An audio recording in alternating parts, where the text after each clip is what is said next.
स्वागत है आप सभी का एक नई व्लॉग में। आज का जो हमारा टॉपिक है बहुत ही इंटरेस्टिंग है। जैसे कि आप फ़ोन पर आप बात करते हैं और ये एक हवा में बात जाती है और कैसे जाती है, तो मैं आपको एक सेल साइट पे लेके आया हूँ। इसको जनरली BTS कहते हैं, बेस्ड ट्रांसीवर सिस्टम। तो यहाँ पे जो सिस्टम है ये मैं आपको बता देता हूँ कि दुनिया में सिर्फ 4 कंट्रीज़ हैं जिनके खुद के सिस्टम हैं।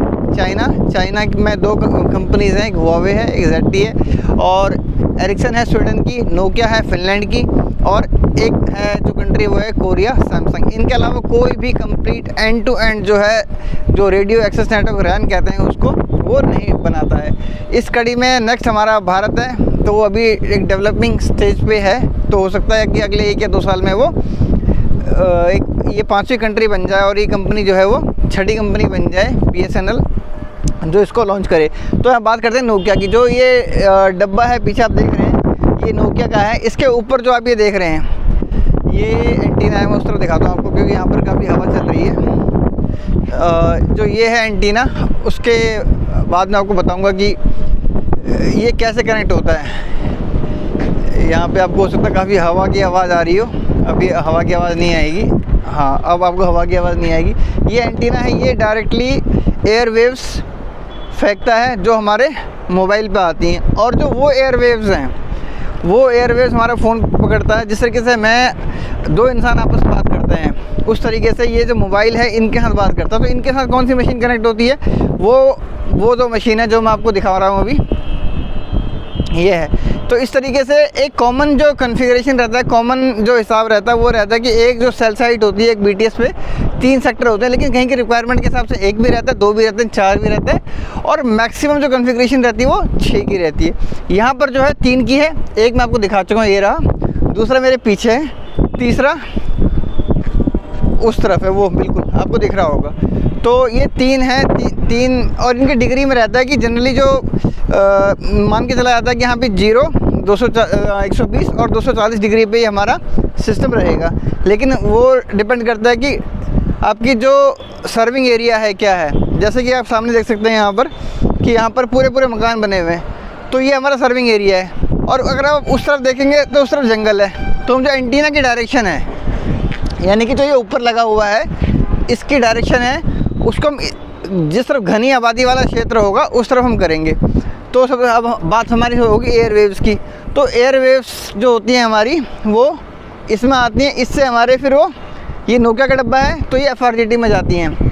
ये हमारा RF मॉड्यूल होता है, तो इसको RF मॉड्यूल कहते हैं। और ये हमारा SM है। तो तीनों सेक्टर हमारे जो एक सेक्टर कहते हैं इसको, 1, 2 और जो 3 है, ठीक है। तो तीनों हमारे 3 सेक्टर हो गए। तो वो तीनों सेक्टर हमारे यहाँ पर आ गए। ये केबल्स आप देख सकते हैं, ये 2 केबल उस एंटीने से आई हैं जो मैंने आपको दिखाया था। और ये 2 केबल, 2 जंपर हैं यहाँ पे।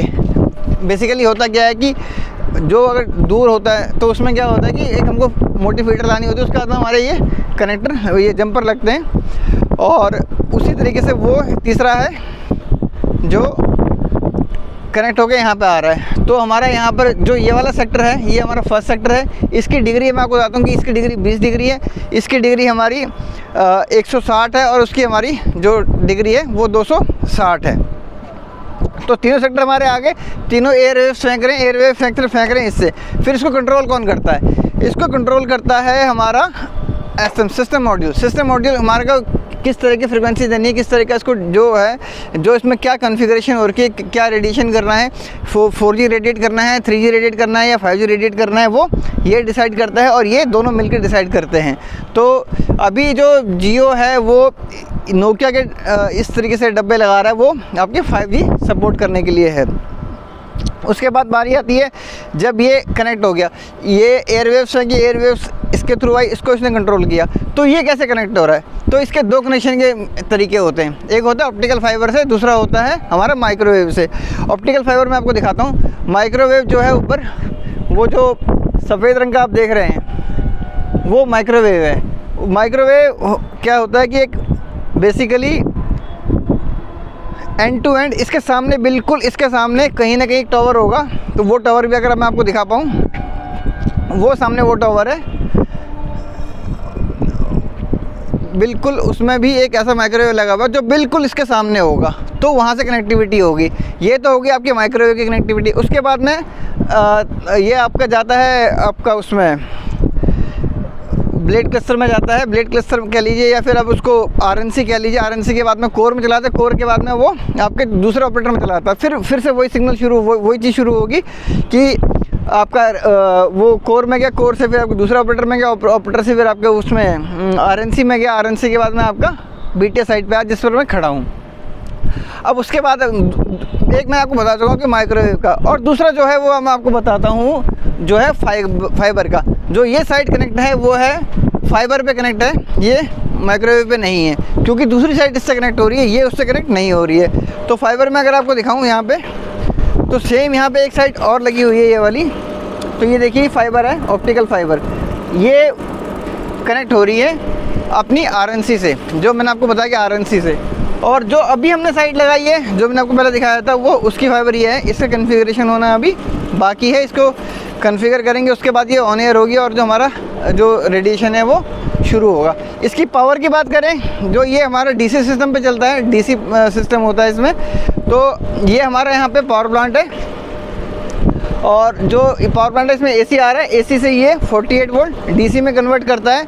और इनकेस अगर पावर फेलियर हो तो उसके लिए ये हमारा बैकअप रहता है। यहाँ पे हमारा 300 एच की 2 बैंक लगे हुए हैं, एक बैंक यहाँ पर है, एक इसके साथ में बैंक लगा हुआ है, टोटल हमारा 600 एच हो जाता है। अगर हमारा पावर फेलियर होगा तो उस केस में ये जो है साइट 4 से 6 घंटे तक आराम से चल सकती है जब हमारा पावर फेलियर होगा। तो आज के इस व्लॉग में इतना ही।